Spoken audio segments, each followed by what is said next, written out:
I'm Bob Reynolds. I'm a saxophonist and composer, and I've been working on Jam. I've known John Avnet for a while. When everything was getting rolling, he was like, oh, you know, we should have you write some music for this thing, and started to kind of tell me what it was about. And I actually think originally, at least in my mind, I was thinking maybe I would just be writing some stuff for kind of the beginning and ends of things, and it was pretty loose. I just started sending some music. I came by the set and watched him shooting a little bit. I saw some footage that they already had in the can, and I just started writing some stuff that, after seeing, you know, the footage I saw of Jan, I thought, all right, here's some stuff I think sounds like Mood.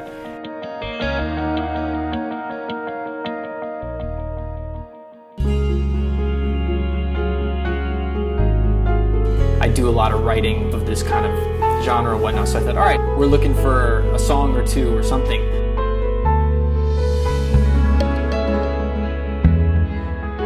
The requests kept coming back. I remember being in New York in December and getting emails from Lauren, the editor. John likes this, that, and the other, but can we extend this? I was in the studio and it just started to escalate, you know, rather quickly. Then when we hit a certain point, it became like, all right, it was a lot of music that needed to be done, and a lot of it, and it had, like always, had to be turned around pretty rapidly. I knew from the beginning that this wasn't a case like, oh, there's plenty of time to work on the music, and then if we get it, then we'll also be getting, you know, going into the studio and having musicians, you know, that was not even on the table.